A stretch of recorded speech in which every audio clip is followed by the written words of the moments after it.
இந்திய நேரப்படி இரவு 8:30 மணி செய்திகள். முதலில் ஜெம் தலைப்புச் செய்திகளை காணலாம். உலகில் நமக்கு பெரிய எதிரி யாரும் கிடையாது. நாம் பிற நாடுகளை சார்ந்திருப்பதே நம்முடைய பெரிய எதிரி என பாவ்நகரில் பிரதமர் நரேந்திர மோடி உரை. விழுப்புரத்தில் நடைபெற்ற சாலை விபத்தில் உயிரிழந்தவர்களின் குடும்பங்களுக்கு நிவாரணம் வழங்க உத்தரவிட்டார் முதலமைச்சர் மு க ஸ்டாலின். நாகை பிரச்சாரத்தில் யாரோ எழுதி கொடுத்ததை விஜய் படிக்கிறார் என அமைச்சர் மா சுப்பிரமணியன் விமர்சனம். பல மறக்க முடியாத அனுபவங்கள் கொண்டதாக தனது ஐரோப்பிய பயணம் இருந்தது. முதலமைச்சர் மு க ஸ்டாலின் பெருமிதம். கேரள சூப்பர் ஸ்டார் மோகன்லாலுக்கு தாதா சாஹேப் பால்கே விருது வழங்கப்படும் என மத்திய அரசு அறிவிப்பு. பூச்சாண்டி வேலையெல்லாம் வேண்டாம், தேர்தலில் மோதி பார்ப்போம் என திமுகவிற்கு சவால் விடுத்தார் விஜய். இனி விரிவான செய்திகளை காணலாம். உலகில் நமக்கு பெரிய எதிரி யாரும் கிடையாது. நாம் பிற நாடுகளை சார்ந்திருப்பதே நம்முடைய பெரிய எதிரி என்றும், இந்தியாவின் இந்த எதிரியை சார்ந்திருக்கும் எதிரியை நாம் ஒன்றிணைந்து தோற்கடிக்க வேண்டும் என்று பிரதமர் நரேந்திர மோடி தெரிவித்துள்ளார். குஜராத்தின் பவ்நகருக்கு பிரதமர் நரேந்திர மோடி பல்வேறு வளர்ச்சி பணிகளை தொடங்கி வைப்பதற்காக இன்று புறப்பட்டார். அவர் வாகன பேரணி நடத்திய போது தொண்டர்கள் மற்றும் பொதுமக்கள் அவருக்கு உற்சாக வரவேற்பு அளித்தனர். அதன் பின்னர் சமுத்ரோ சே சமரிதி என்ற நிகழ்ச்சியில் கலந்து கொண்டு ரூபாய் 34,200 கோடி மதிப்பிலான பல்வேறு வளர்ச்சி பணிகளுக்கு அடிக்கல் நாட்டியும் திட்டங்களை தொடங்கி வைத்தும் உரையாற்றினார். அப்போது உலகில் நமக்கு பெரிய எதிரி யாரும் கிடையாது. நாம் பிற நாடுகளை சார்ந்து இருப்பதே நம்முடைய பெரிய எதிரி என்றும், இந்தியாவின் இந்த எதிரியை சார்ந்திருக்கும் இந்த எதிரியை நாம் ஒன்றிணைந்து தோற்கடிக்க வேண்டும் என்றும், இதனை நாம் எப்போதும் வலியுறுத்த வேண்டும் எனவும் தெரிவித்தார். மேலும் அடுத்த தலைமுறைக்கான நிலையான மற்றும் பலம் வாய்ந்த எதிர்காலம் உறுதி செய்யப்படுவதற்கு வெளிநாடுகளை பெரிய அளவில் நாம் சார்ந்திருக்க கூடாது என்றும் பிரதமர் நரேந்திர மோடி தெரிவித்துள்ளார். விழுப்புரத்தில் நடைபெற்ற சாலை விபத்தில் உயிரிழந்தவர்களின் குடும்பங்களுக்கு முதலமைச்சர் மு க ஸ்டாலின் இரங்கல் தெரிவித்ததோடு நிவாரணம் வழங்க உத்தரவிட்டுள்ளார். சென்னையில் இன்று நடைபெற்ற ஆசிரியர்களுக்கான நுழைவு நிலை பயிற்சிகள் கலந்து கொள்வதற்காக 4 அரசு பள்ளி ஆசிரியைகள் தங்கள் கணவர்களுடன் சென்னைக்கு காரில் சென்று கொண்டிருந்த போது அவர்களின் கார் லாரி மீது மோதி விபத்துக்கு உள்ளானது. இதில் ஆசிரியை உட்பட 2 உயிரிழந்த செய்தியை கேட்டு மிகவும் அதிர்ச்சியும் வேதனையும் அடைந்தேன் என்று முதலமைச்சர் மு க ஸ்டாலின் தெரிவித்துள்ளார்.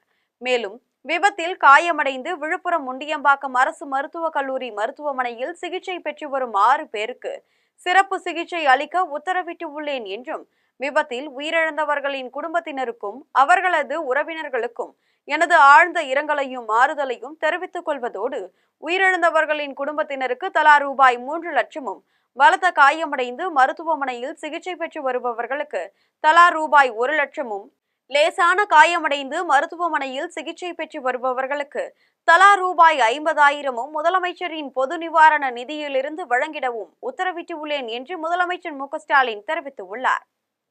நாகையில் 2ஆம் கட்ட பிரச்சாரத்தை மேற்கொண்ட விஜய் யாரோ எழுதி கொடுத்ததை படிக்கிறார் என்று மருத்துவத்துறை அமைச்சர் மா சுப்பிரமணியன் விமர்சித்துள்ளார்.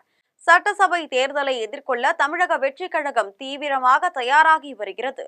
அந்த கட்சியின் தலைவர் விஜய் தமிழகம் முழுவதும் சுற்றுப்பயணம் மேற்கொள்கிறார். தனது முதல் கட்ட அரசியல் சுற்றுப்பயண பிரச்சாரத்தை திருச்சியிலிருந்து தொடங்கிய அவர் இன்று நாகையில் 2ஆம் கட்ட பிரச்சாரத்தை மேற்கொண்டார். பிரச்சாரத்தில் பேசிய விஜய் திமுகவை கடுமையாக விமர்சித்தார்.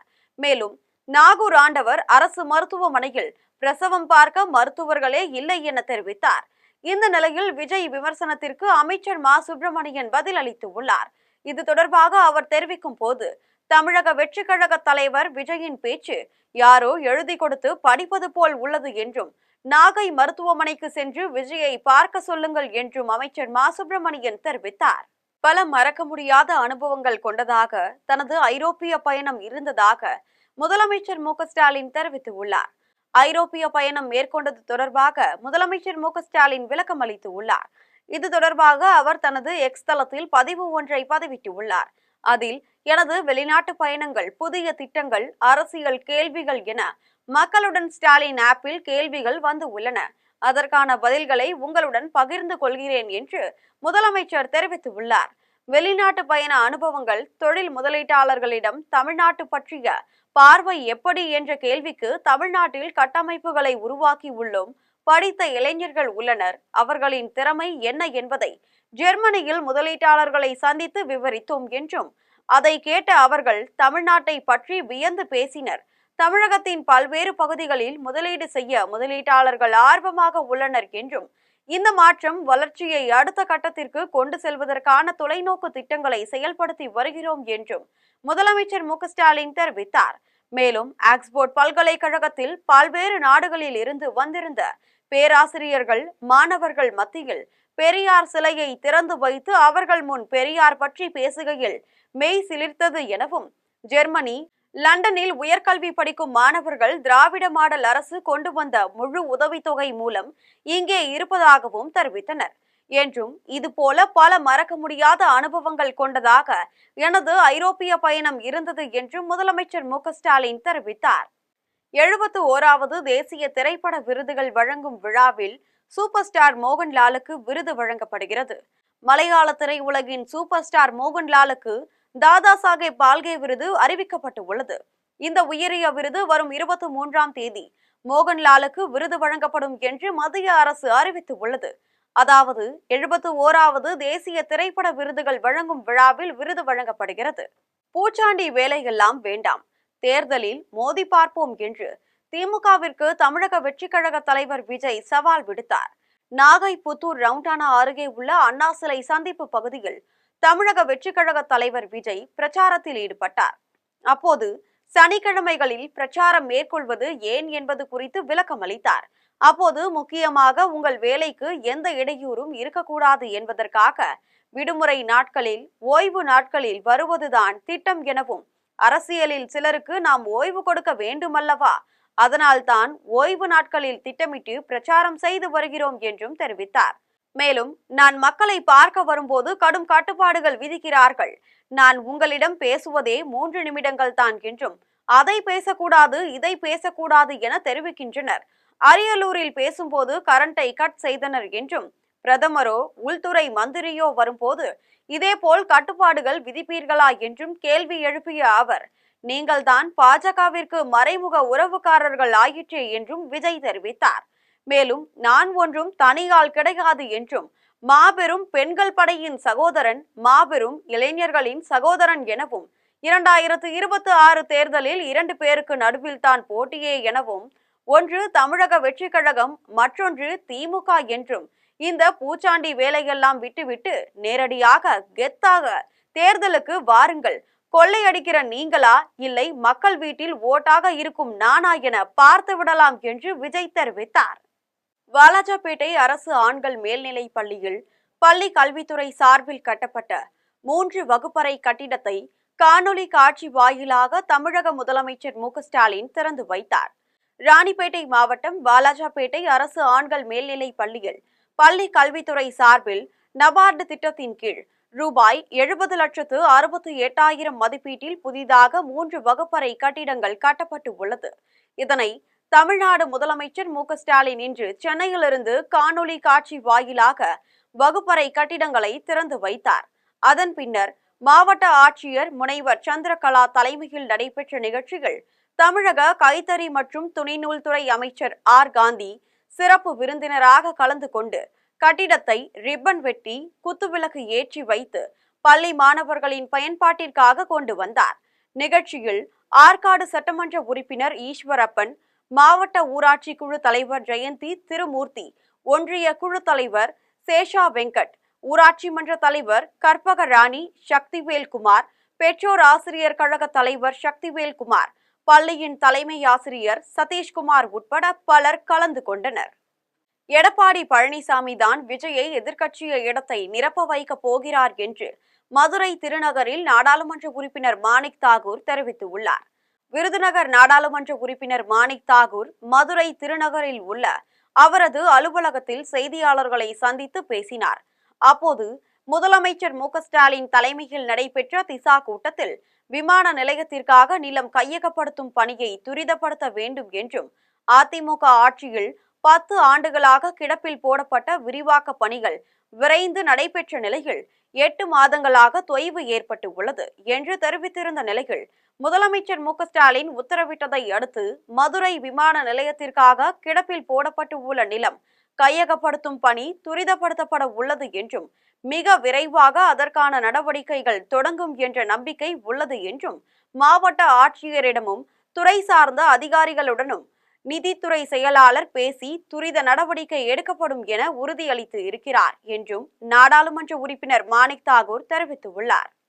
ரூபாய் 66 கோடியே 78 லட்சம் மதிப்பீட்டில் சென்னை மாநகருக்கு செம்பரம்பாக்கம் நீர் சுத்திகரிப்பு நிலையத்திலிருந்து கூடுதலாக நாளொன்றுக்கு 265 மில்லியன் லிட்டர் குடிநீர் வழங்கல் திட்டத்தை தமிழ்நாடு முதலமைச்சர் மு க ஸ்டாலின் தொடங்கி வைத்தார். சென்னை மக்களின் முக்கிய குடிநீர் ஆதாரமாக விளங்கக்கூடிய திருவள்ளூர் மாவட்டம் பூவிருந்தவள்ளி அடுத்த செம்பரம்பாக்கம் ஏரியிலிருந்து நாள்தோறும் தண்ணீர் சுத்திகரிப்பு செய்யப்பட்டு சென்னை மக்களுக்கு குடிநீராக வழங்கப்பட்டு வருகிறது. இந்நிலையில் நகராட்சி நிர்வாகம் மற்றும் குடிநீர் வழங்கல் துறை சென்னை குடிநீர் வாரியம் சார்பில் சென்னை மாநகருக்கு நாளொன்றுக்கு 1180 மில்லியன் லிட்டர் குடிநீர் வழங்கி வரும் நிலையில் செம்பரம்பாக்கம் குடிநீர் சுத்திகரிப்பு நிலையத்திலிருந்து கூடுதலாக நாளொன்றுக்கு 265 மில்லியன் லிட்டர் குடிநீர் வழங்கும் திட்டத்தை தமிழ்நாடு முதலமைச்சர் மு க ஸ்டாலின் தொடங்கி வைத்து உரையாற்றினார்.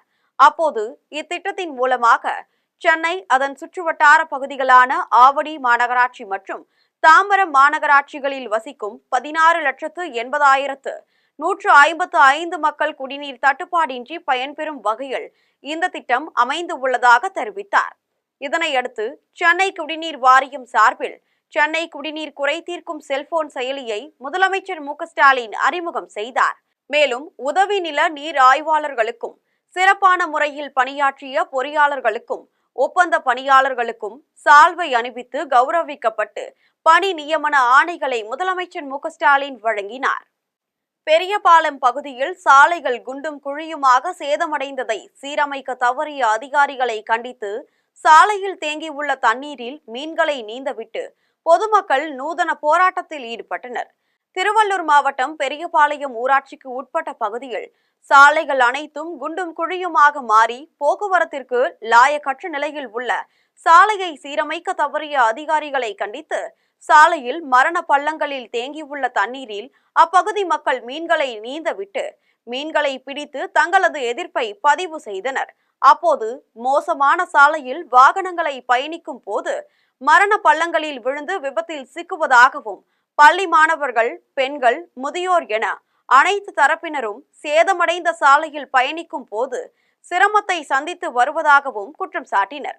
சாலைகளை அமைத்து 10 ஆண்டுகளுக்கும் மேலான நிலையில் போக்குவரத்து அதிகரித்து உள்ளதால் சாலைகளை செப்பனிட நடவடிக்கை எடுக்கவில்லை என பொதுமக்கள் குற்றம் சாட்டினர். மேலும் விரைந்து சாலைகளை செப்பனிட வேண்டும் என அப்பகுதி மக்கள் கோரிக்கை விடுத்தனர்.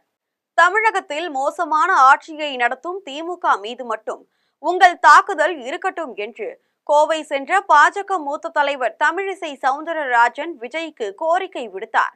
கோவையில் இன்று நடைபெறும் நரேந்திர மோடி தொழில் மகள் நிகழ்ச்சியில் கலந்து கொள்வதற்காக தமிழிசை சவுந்தரராஜன் விமானம் மூலம் கோவை வந்தடைந்தார். அதன் பின்னர் செய்தியாளர்களை சந்தித்து பேசினார். அப்போது காசாவில் நடக்கின்ற பிரச்சனைக்கு மரியாதைக்குரிய பிரதமர் நரேந்திர மோடி தான் காரணம் என கூறுவதை மக்கள் எப்படி ஒத்துக்கொள்ள முடியும்? இது கண்டிக்கத்தக்கது என்றும் சில நடிகர்கள் பேசுவது விந்தையாக உள்ளது எனவும் அவர்களுடைய பெயரை கூட சொல்ல நான் விரும்பவில்லை எனவும் பாரத பிரதமரின் அருகில் கூட அவர்கள் வர முடியாது எனவும் தமிழிசை சவுந்தரராஜன் தெரிவித்தார். மேலும் விஜயிடம் நான் கேட்பது என்னவென்றால், தமிழகத்தில் மோசமான ஆட்சியை நடத்தும் திமுக மீது மட்டும் உங்கள் தாக்குதல் இருக்கட்டும் என்றும் மோசமான ஆட்சியை வீட்டிற்கு அனுப்புவதில் உங்கள் பங்கு இருக்கட்டும் என்றும் தமிழக வெற்றி கழக தலைவர் விஜய்க்கு பாஜக மூத்த தலைவர் தமிழிசை சவுந்தரராஜன் கோரிக்கை விடுத்தார். இதுல இருந்து எந்த அளவிற்கு பயந்து போய் இருக்கிறீங்கன்னு சொல்றல, எதுக்கு எடுத்தாலும் மோடின்னு சொல்லிட்டு வெளிநாட்டில் ஒரு பிரச்சனைனா அதுக்கும் மோடி அப்படின்னா ஆக எந்த அளவிற்கு அரண்டு போய் இருக்கிறீர்கள் என்று தெரிகிறது. இன்னைக்கு முதலமைச்சர் சொல்றாரு, பூம்புகாரை தோண்டி எடுக்க போறாங்க, கீழடிக்கு உண்மையிலேயே நிதி ஒதுக்கியது மரியாதைக்குரிய பாரத பிரதமர். நீங்க யூபிஏ அரசாங்கம்ல இருந்தீங்களே, எவ்வளவு தொல்பொருள்களை நீங்கள் தமிழகத்தில் இருந்து எடுத்து அங்கீகாரம் கொடுத்திருக்கிறீர்கள். ஆனால் தமிழுக்கு அங்கீகாரம் கொடுத்தது மட்டுமல்லாமல் தமிழருக்கும் அங்கீகாரம் கொடுத்து கொண்டிருப்பது மரியாதைக்குரிய பாரத பிரதமர் தான். அதுக்கு அண்ணன் சிபிஆர் அவர்களே ஒரு சான்று. பானாவரம் ஊராட்சியில் நடைபெற்ற நலம் காக்கும் ஸ்டாலின் சிறப்பு மருத்துவ முகாமை அமைச்சர் ஆர் காந்தி துவக்கி வைத்து பயனாளிகளுக்கு நலத்திட்ட உதவிகளை வழங்கினார். ராணிப்பேட்டை மாவட்டம் பானாவரம் ஊராட்சியில் செயல்படும் அரசு ஆண்கள் மேல்நிலைப் பள்ளியில் மருத்துவம் மற்றும் மக்கள் நல்வாழ்வுத்துறையின் சார்பில் நலம் காக்கும் ஸ்டாலின் சிறப்பு மருத்துவ முகாமில் மாவட்ட ஆட்சியர் முனைவர் JU சந்திரகலா தலைமையில் நடைபெற்றது. முகாமில் சிறப்பு அழைப்பாளராக கைத்தறி மற்றும் துணிநூல்துறை அமைச்சர் ஆர் காந்தி கலந்து கொண்டு சிறப்பு மருத்துவ முகாமில் பொதுமக்களுக்கு வழங்கப்படும் மருத்துவ சிகிச்சைகளை பார்வையிட்டு பொதுமக்களிடம் நலம் விசாரித்தார். அதனைத் தொடர்ந்து பயனாளிகளுக்கு மருத்துவ பரிசோதனை அட்டைகள் மற்றும் நலத்திட்ட உதவிகளை வழங்கினார். இதில் சோளிங்கர் சட்டமன்ற உறுப்பினர் முனிரத்தினம், காவேரிப்பாக்கம் வடக்கு ஒன்றிய செயலாளர் தெய்வ சிகாமணி, ஊராட்சி மன்ற தலைவர் அர்ஜுனன் உட்பட ஏராளமானோர் கலந்து கொண்டனர். கக்கஞ்சி நகர் பகுதி மக்களுக்கு ஆற்று குடிநீர் வழங்க வேண்டும் என வலியுறுத்தி ஆழ்வார் திருநகரியில் பொதுமக்கள் ஆர்ப்பாட்டத்தில் ஈடுபட்டனர். தூத்துக்குடி மாவட்டம் ஆழ்வார் திருநகரி ஊராட்சி ஒன்றியத்திற்கு உட்பட்ட கக்கஞ்சி நகரில் 700க்கும் மேற்பட்ட மக்கள் 27 ஆண்டுகளாக வசித்து வருகின்றனர். நெல்லை திருச்செந்தூர் சாலையின் ஓரத்தில் ஆழ்வார் திருநகரி அருகே தாமிரபரணி ஆற்றின் கரையோரத்தில் கக்கஞ்சி நகர் அமைந்திருந்தாலும் போர்வெல் மூலமே குடிநீர் வழங்கப்பட்டு வருகிறது. போர்வெல் தண்ணீரை குடிநீராக பயன்படுத்தி வருவதால் 1.5 வயது குழந்தை உட்பட பெரும்பாலான ஆண்களும் பெண்களும் கல்லடைப்பு நோயினால் பாதிக்கப்பட்டு வருவதாக அப்பகுதி மக்கள் வேதனை தெரிவிக்கின்றனர்.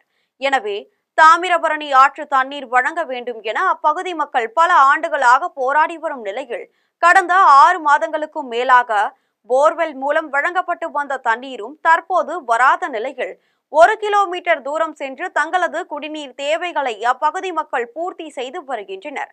மழைக்காலங்களில் மக்களை பாதுகாக்க வரும் அதிகாரிகளிடம் தங்களுக்கு தாமிரபரணி ஆற்று தண்ணீர் கிடைக்க நடவடிக்கை எடுக்க வேண்டும் என கோரிக்கை விடுத்தும் எந்தவித நடவடிக்கையும் எடுக்கவில்லை என கக்கஞ்சி மக்கள் குற்றம் சாட்டுகின்றனர். இந்நிலையில் கக்கஞ்சி நகர் பகுதி மக்களுக்கு ஆற்று குடிநீர் வழங்க வேண்டும் என வலியுறுத்தி தூத்துக்குடி மேற்கு மாவட்ட பொறுப்பாளர் அன்னை VG சரவணன் தலைமையில் ஆழ்வார் திருநகரியில் பொதுமக்கள் ஆர்ப்பாட்டத்தில் ஈடுபட்டனர். CIDU சங்கத்தின் சார்பில் காஞ்சிபுரத்தில் நடைபெற்ற 13வது மாவட்ட மாநாட்டை CIDU மாநில செயலாளர் தோழர் KC கோபிகுமார் துவங்கி வைத்தார். காஞ்சிபுரம் மாவட்ட CIDU சங்கத்தின் மாநாடு காஞ்சிபுரத்தில் உள்ள தனியார் திருமண மண்டபத்தில் மாவட்ட தலைவர் D ஸ்ரீதர் தலைமையில் நடைபெற்றது. சங்கம் வைப்பது எங்கள் உரிமை என்ற அடிப்படையில் மாநாடு தொடங்கப்பட்டது. மாநாட்டை CIDU மாநில செயலாளர் தோழர் KC கோபிகுமார் துவங்கி வைத்தார். மாவட்ட துணைத் தலைவர் தோழர் ரமேஷ் செங்கொடி ஏற்றி வைத்தார். மாநாட்டில் அந்நிய நாட்டில் இருக்கக்கூடிய பன்னாட்டு நிறுவனங்கள் தமிழகத்தில் அதிக அளவில் குவிக்கப்பட்டு உள்ளது என்றும் அங்கு பணிபுரியக்கூடிய தொழிலாளர்களுக்கு உரிமைகள் வேலை பாதுகாப்பு உறுதிப்படுத்தப்படாமல் உள்ளது என்றும் சங்கம் அமைத்துக் கொள்ளும் உரிமையை கார்ப்பரேட் நிறுவனங்கள் மறுக்கின்றன எனவும் CIDU சங்கத்தினர் தெரிவித்துள்ளனர். மாநாட்டில் சங்கம் வைத்துக் கொள்வதற்கும் அடிப்படை உரிமைகள் எல்லாவற்றிற்கும் நியாயம் சொல்லக்கூடிய வகையில் CIDU அமைப்பிற்கு தமிழக அரசு முக்கியத்துவம் வழங்க வேண்டும் எனவும் மாநாட்டில் தீர்மானம் நிறைவேற்றப்பட்டது. மேலும் எல்லா இடங்களிலும் ஒப்பந்த விதிமுறைகள் திணிக்கப்படுகிறது என்றும் தொழிற்சாலை நிரந்தரம் மற்றும் தொழிலாளர் நிரந்தரம் என்றால் கான்ட்ராக்ட் முறையை தடை செய்ய வேண்டும் எனவும் கோரிக்கை வைத்தனர். பெண்கள் பணிபுரியக்கூடிய தொழிற்சாலையில் சங்கம் அமைத்துக் கொள்ள மனித உரிமைகள் மறுக்கப்படுகின்றன என்றும் மாநாட்டில் CIDU அமைப்பினர் தெரிவித்துள்ளனர். மாநாட்டில் வாசுதேவன், முத்துக்குமார் உள்ளிட்ட மாவட்ட நிர்வாகிகள் கலந்து கொண்டனர். இட்லி கடை ட்ரெய்லர் வெளியீட்டு விழாவில் பங்கேற்க கோவை வந்த நடிகர் தனுஷிற்கு ரசிகர்கள் உற்சாக வரவேற்பு அளித்தனர்.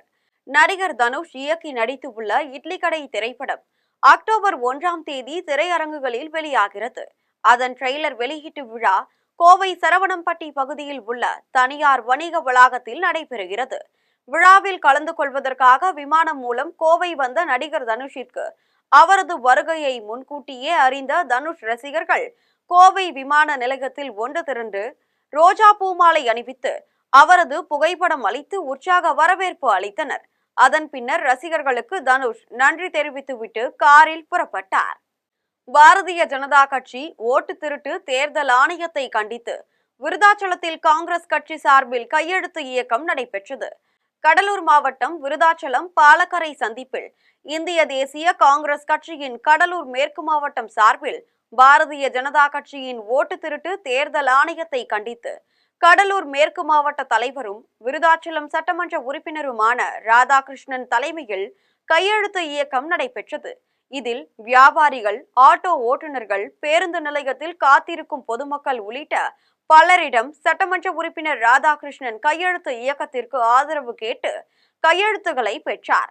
நிகழ்ச்சியில் நகர தலைவர் ரஞ்சித்குமார், மாவட்ட வர்த்தக பிரிவு தலைவர் சுப்பிரமணிய கண்டன், முன்னாள் மாநில ஒருங்கிணைப்பு அமைப்பாளர் பெருந்துரை காமராஜர், இளைஞர் காங்கிரஸ் மாவட்ட தலைவர் சாகுல் அமித், மேற்கு மாவட்ட துணை பொதுச் செயலாளர் கீரம்பூர் துரைசாமி, தலைவர் பைசல், இந்திய தேசிய காங்கிரஸ் பொறுப்பாளர் லாவண்யா, முருகானந்தம், ராஜீவ் காந்தி, கலியமூர்த்தி, இளங்கோமணி உட்பட ஏராளமான காங்கிரஸ் கட்சி நிர்வாகிகள் கலந்து கொண்டனர். திருவள்ளூர் அடுத்த பெருமாள்பட்டு பகுதியில் ஆமை வேகத்தில் நடைபெற்று வரும் ரயில்வே மேம்பால பணியை துரிதப்படுத்த வேண்டும் என பொதுமக்கள் கோரிக்கை விடுத்துள்ளனர். திருவள்ளூர் மாவட்டம் பெருமாள்பட்டு பகுதியிலிருந்து 26 வேப்பம்பட்டு பகுதிக்கு செல்பவர்கள் மற்றும் அதன் சுற்றுவட்டார பகுதியில் உள்ள 10க்கும் மேற்பட்ட கிராம மக்கள், வாகன ஓட்டிகள், பொதுமக்கள் என அனைவரும் ஆபத்தான நிலையில் ரயில்வே தண்டவாளத்தை கடந்து செல்கின்றனர். இந்நிலையில் அப்பகுதி மக்கள் பல ஆண்டுகளாக ரயில்வே மேம்பாலம் அமைத்து தர வேண்டும் என வலியுறுத்தி பல்வேறு கட்ட ஆர்ப்பாட்டங்களை நடத்தி வந்த நிலையில் தற்போது அதற்கான பணிகள் தொடங்கப்பட்டு 6 மாதங்களுக்கு மேலாக நடைபெற்று வருகிறது. மேலும் அப்பகுதியில் உள்ள ஊராட்சி மன்ற அலுவலகம் வழியாக செல்லும் சாலையில் மேம்பால பணிகள் நடைபெறுவதால் சாலையில் ராட்சச இயந்திரங்கள் மூலம் பாலங்கள் அமைக்க தோண்டப்பட்ட பள்ளங்களிலிருந்து மண்ணை அதே வழியில் கொட்டி உள்ளதால் அந்த தடத்தில் செல்லும் அரசு பேருந்துகள் நிறுத்தப்பட்டு உள்ளது. இந்நிலையில் தற்போது பெய்து வரும் மழையின் காரணமாக சாலை ஓரத்தில் கொட்டப்பட்டு உள்ள மண்ணால் சாலை முழுவதும் சேரும் சகதியுமாக காணப்படுகிறது. இதனால் அவ்வழியாக இருசக்கர வாகனங்களில் செல்பவர்களும், பள்ளி செல்லும் மாணவ மாணவிகளும் மற்றும் முதியோர்களும் பெரும் அவதிக்கு உள்ளாகி சேற்றில் வழுக்கி விழும் அவல நிலை ஏற்பட்டு உள்ளது. எனவே ஆமை வேகத்தில் நடைபெற்று வரும் மேம்பால பணியை துரிதப்படுத்த வேண்டும் எனவும், தற்காலிகமாக சாலையில் உள்ள சேற்றை அகற்றி பாதையை சரி செய்து மாற்று சாலை அமைத்து தர வேண்டும் எனவும் அப்பகுதி பொதுமக்கள் கோரிக்கை விடுத்துள்ளனர். கோட்டயம் மாவட்டம் எருமேலியில் கட்டுப்பாட்டை இழந்த கார் இருசக்கர வாகனத்தின் மீது மோதிய விபத்தில் படுகாயமடைந்த இளைஞர் எருமேலி அரசு மருத்துவமனையில் அனுமதிக்கப்பட்டு சிகிச்சை பெற்று வருகிறார். கேரளா மாநிலம் கோட்டயம் மாவட்டம் எருமேலியில் சாலையில் சென்று கொண்டிருந்த கார் ஒன்று எதிரே வந்த இருசக்கர வாகனத்தின் மீது மோதியதுடன் அருகில் இருந்த வீட்டின் சுற்றுச்சுவரில் மோதி விபத்திற்கு உள்ளாகியுள்ளது. விபத்தில் இருசக்கர வாகனத்தை ஓட்டி வந்த கண்ணங்கரை பகுதியை சேர்ந்த சாஜன் என்ற இளைஞர் அருகிலுள்ள வீட்டினுள் தூக்கி வீசப்பட்டு படுகாயமடைந்தார். மேலும் சாலையில் நடந்து சென்றவரும் லேசான காயமடைந்தார். படுகாயமடைந்த இளைஞர் சாஜனை அப்பகுதியினர் மீட்டு எருமேலி அரசு மருத்துவமனையில் சிகிச்சைக்காக அனுமதித்தனர். விபத்து குறித்து எருமேலி காவல்துறையினர் வழக்கு பதிவு செய்து விசாரணை மேற்கொண்டனர். புதுக்கூனங்குறிச்சி மற்றும் புதுவேப்பங்குறிச்சி பகுதியில் அம்மன் சிலை மற்றும் சூலம் வைத்து இந்து அருந்ததியர் மக்கள் வழிபட்டு வந்த நிலையில் அம்மன் சிலையை அப்புறப்படுத்திய வட்டாட்சியரை கண்டித்து இந்து அருந்ததியர் மக்கள் சாலை மறியலில் ஈடுபட்டனர். கடலூர் மாவட்டம் விருதாச்சலம் அருகே NLC-யின் மறுகுடியமர்வு திட்டத்தின் கீழ் புதுக்கூனங்குறிச்சி மற்றும் புதுவேப்பங்குறிச்சி பகுதியில் 20 இந்து அருந்ததியர் குடும்பத்தினரும், 20 இந்து கிறிஸ்தவ அருந்ததியர் குடும்பத்தினரும், 40 இந்து ஆதிதிராவிடர் குடும்பத்தினரும் வசித்து வருகின்றனர். இந்நிலையில் ஆதிதிராவிடர் பகுதியில் உள்ள அம்மன் கோவிலுக்கு சென்றார் அருந்ததியரை அனுமதிப்பதில்லை எனவும், ஆதிதிராவிடர் மக்கள் தகாத வார்த்தைகளால் திட்டுகின்றனர் எனவும் அருந்ததிய மக்கள் குற்றம் சாட்டினர். மேலும் அருந்ததியர் மக்களுக்கும் கிறிஸ்தவ அருந்ததியர்களுக்கும் தனித்தனியே வழிபாட்டு தலங்கள் அமைக்க வேண்டும் என வட்டாட்சியர், கோட்டாட்சியர் ஆகியோரிடம் கோரிக்கை மனு அளித்தும் நடவடிக்கை எடுக்காததால் இந்து அருந்ததியர் மக்கள் தங்கள் பகுதியில் அம்மன் சிலை மற்றும் சூலம் வைத்து வழிபாடு செய்தனர். இதனை அறிந்து சம்பவ இடத்திற்கு வந்த விருதாச்சலம் வட்டாட்சியர் அரவிந்தன் அனுமதி இல்லாமல் சிலையை வைக்கக்கூடாது என கூறி அம்மன் சிலை மற்றும் சூலத்தை அந்த இடத்திலிருந்து எடுத்து சென்றனர். இதற்கு எதிர்ப்பு தெரிவித்து இந்து அருந்ததியர் மக்கள் விருதாச்சலம் நெய்வேலி சாலையில் திடீரென சாலை மறியலில் ஈடுபட்டனர். இதனையடுத்து மார்க்சிஸ்ட் கம்யூனிஸ்ட் கட்சியினர், தீண்டாமை ஒழிப்பு முன்னணி கட்சியினர், விடுதலை சிறுத்தைகள் கட்சியினர் ஆகியோரிடம் இந்து அருந்ததியர் மக்கள் பேச்சுவார்த்தை நடத்தினர். இந்திய தேர்தல் ஆணையத்தை கண்டித்து அகில இந்திய காங்கிரஸ் கட்சி சார்பில் மாபெரும் கையெழுத்து இயக்க போராட்டம் நடைபெற்றது.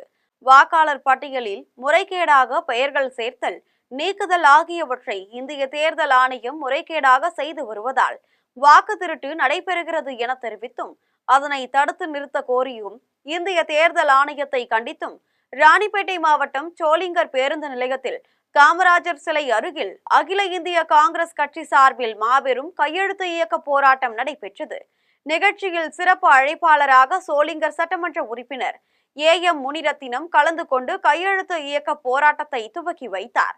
இதில் மாவட்ட தலைவர் பஞ்சாட்சரம், பிரியங்கா காந்தி, சங்கடன் அகில மாநில மூத்த துணைத் தலைவர் S உதயகுமார், அரக்கோணம் நகர தலைவர் பார்த்த சாரதி உட்பட ஏராளமானோர் கலந்து கொண்டனர்.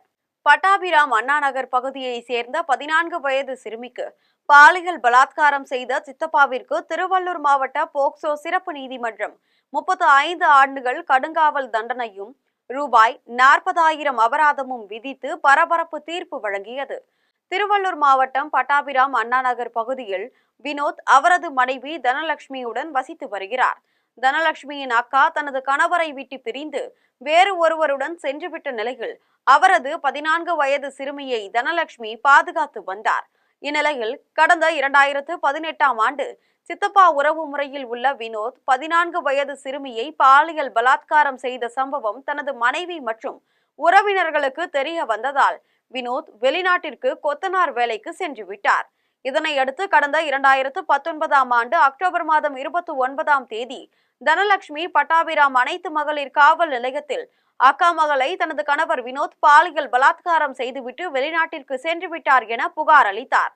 புகாரின் பேரில் காவல்துறையினர் வழக்கு பதிவு செய்தனர். இந்நிலையில் கடந்த 2021ஆம் ஆண்டு ஜனவரி மாதம் 26ஆம் தேதி துபாயில் இருந்து திருச்சி விமான நிலையத்திற்கு வந்தபோது பட்டாபிராம் அனைத்து மகளிர் காவல்துறையினர் வினோத்தை கைது செய்து சிறையில் அடைத்தனர். இது தொடர்பான வழக்கு திருவள்ளூர் மாவட்ட அனைத்து மகளிர் நீதிமன்றத்தில் நடைபெற்று வந்தது. இந்நிலையில் வழக்கின் இறுதியில் நேற்று நீதிபதி உமா மகேஸ்வரி தீர்ப்பு வழங்கினார். அதில் சிறுமியை கற்பழித்த குற்றத்திற்காக பல்வேறு பிரிவுகளின் கீழ் மொத்தம் 35 ஆண்டுகள் சிறை தண்டனையும் ரூபாய் 40,000 அபராதமும் விதித்தார். மேலும் சிறுமியின் சித்தி தனலட்சுமி இழப்பீட்டு தொகையாக ரூபாய் 5 லட்சம் வழங்க அரசுக்கு நீதிபதி உமா மகேஸ்வரி பரிந்துரை செய்தார். தீர்ப்பிற்கு பின்னர் வினோத் புழல் மத்திய சிறையில் அடைக்கப்பட்டார். புரட்டாசி மாத முதல் சனிக்கிழமையை முன்னிட்டு திருவள்ளூரில் அமைந்துள்ள ஸ்ரீதேவி பூதேவி சமேத ஸ்ரீ வைத்திய வீரராகவ பெருமாள் கோவிலில் சிறப்பு வழிபாடு நடைபெற்றது. திருவள்ளூரில் மிகவும் பழமை வாய்ந்த 108 திவ்ய தேசங்களில் ஒன்றாக திகழும் ஸ்ரீதேவி பூதேவி சமேத ஸ்ரீ வைத்திய வீரராகவ பெருமாள் திருக்கோவிலில் புரட்டாசி மாத முதல் சனிக்கிழமை என்பதால் அதிகாலையில் இருந்தே திருவள்ளூர் மாவட்ட சுற்றுவட்டார பகுதிகளை சேர்ந்த 1000த்திற்கும் மேற்பட்ட பக்தர்கள் சாமி தரிசனம் செய்ய கோவில் வளாகத்தில் குவிந்தனர். பக்தர்கள் நீண்ட வரிசையில் 2 மணி நேரத்திற்கும் மேலாக காத்திருந்து மூலவர் ஸ்ரீ வைத்திய வீரராகவ பெருமாளை வழிபாடு செய்தனர். அதன் பின்னர் வண்ண மலர்களால் அலங்கரிக்கப்பட்ட ஸ்ரீ வைத்திய வீரராகவ பெருமாள் திருவீதி உலா வந்த போது வழி நெடுகிலும் பொதுமக்கள் பெருமாளுக்கு கற்பூரம் ஏற்றி வழிபாடு செய்தனர். இதேபோன்று திருவள்ளூர் சத்தியமூர்த்தி தெருவில் அமைந்து உள்ள ஸ்ரீனிவாச பெருமாள் கோவிலில் சிறப்பு அபிஷேக ஆராதனைகள் நடைபெற்றது. பூங்கா நகரில் உள்ள சிவா விஷ்ணு ஆலயம், நரசிங்கபுரத்தில் உள்ள லட்சுமி நரசிம்ம பெருமாள் கோவில், பேரம்பாக்கத்தில் உள்ள கமலவல்லி சமேத வைகுண்ட பெருமாள் கோவிலில் புரட்டாசி முதல் சனிக்கிழமையை முன்னிட்டு பெருமாளுக்கு சிறப்பு வழிபாடு நடைபெற்றது. 1000 ஆண்டுகள் பழமை வாய்ந்த சேலம் கோட்டை அழகிரிநாதர் திருக்கோவிலில் புரட்டாசி முதல் சனிக்கிழமையை முன்னிட்டு சிறப்பு வழிபாடு நடைபெற்றது. சேலம் கோட்டை அழகிரிநாதர் திருக்கோவில் புரட்டாசி முதல் சனிக்கிழமையை முன்னிட்டு சிறப்பு அபிஷேகம், அர்ச்சனை, பூஜைகள் நடைபெற்றது. இதில் சேலம் மாவட்டம் மற்றும் அதனை சுற்றியுள்ள பகுதிகளை சேர்ந்த ஏராளமான பக்தர்கள் அதிகாலை முதலே நீண்ட வரிசையில் காத்திருந்து சாமி தரிசனம் செய்தனர். பக்தர்கள் அனைவருக்கும் பிரசாதம் வழங்கப்பட்டது. பெரியகுளம் தென்கரையில் அமைந்து உள்ள ஸ்ரீ வரதராஜ பெருமாள் திருக்கோவிலில் புரட்டாசி மாதம் முதல் வாரம் சனிக்கிழமையை முன்னிட்டு திருப்பதி அலங்காரத்தில் ஸ்ரீ வரதராஜ பெருமாள் பக்தர்களுக்கு காட்சியளித்தார். தேனி மாவட்டம் பெரியகுளம் தென்கரையில் அமைந்து உள்ள ஸ்ரீ வரதராஜ பெருமாள் திருக்கோவிலில் புரட்டாசி மாதம் முதல் வார சனிக்கிழமையை முன்னிட்டு ஸ்ரீ வரதராஜ பெருமாளுக்கு சிறப்பு பூஜைகள் நடைபெற்றது. அதனைத் தொடர்ந்து திருப்பதி அலங்காரத்தில் பட்டு ஆடைகள் திருமண் கஸ்தூரி திலகம் சாட்சி கொண்டு திவ்ய அலங்காரத்தில் கருட வாகனத்தில் பெருமாள் காட்சியளித்தார். சிறப்பு பூஜையில் பெரியகுளம் மற்றும் அதன் சுற்றுவட்டார பகுதிகளை சேர்ந்த ஏராளமான பக்தர்கள் கலந்து கொண்டு கோவிந்தா கோவிந்தா என முழக்கங்கள் எழுப்பி பெருமாளை வழிபட்டனர். சிறப்பு பூஜையில் கலந்து கொண்ட பக்தர்களுக்கு கோவில் நிர்வாகம் சார்பில் பிரசாதங்கள் வழங்கப்பட்டது. மீண்டும் ஜெம் தலைப்புச் செய்திகள். உலகில் நமக்கு பெரிய எதிரி யாரும் கிடையாது. நாம் பிற நாடுகளை சார்ந்திருப்பதே நம்முடைய பெரிய எதிரி என பவ்நகரில் பிரதமர் நரேந்திர மோடி உரை. விழுப்புரத்தில் நடைபெற்ற சாலை விபத்தில் உயிரிழந்தவர்களின் குடும்பங்களுக்கு நிவாரணம் வழங்க உத்தரவிட்டார் முதலமைச்சர் மு.க.ஸ்டாலின். நாகை பிரச்சாரத்தில் யாரோ எழுதி கொடுத்ததை விஜய் படிக்கிறார் என அமைச்சர் மா சுப்பிரமணியன் விமர்சனம். பல மறக்க முடியாத அனுபவங்கள் கொண்டதாக தனது ஐரோப்பிய பயணம் இருந்தது. முதலமைச்சர் மு.க.ஸ்டாலின் பெருமிதம். கேரள சூப்பர் ஸ்டார் மோகன்லாலுக்கு தாதா சாஹேப் பால்கே விருது வழங்கப்படும் என மத்திய அரசு அறிவிப்பு. பூச்சாண்டி வேலையெல்லாம் வேண்டாம், தேர்தலில் மோதி பார்ப்போம் என திமுகவிற்கு சவால் விடுத்தார் விஜய். இத்துடன் ஜெம் செய்திகள் நிறைவடைகின்றன. மீண்டும் செய்திகள் நள்ளிரவு 12 மணிக்கு. உடனுக்குடன் செய்திகளை காண gemlive.tv என்ற இணையதளத்தில் இணைந்து இருங்கள். நன்றி, வணக்கம்.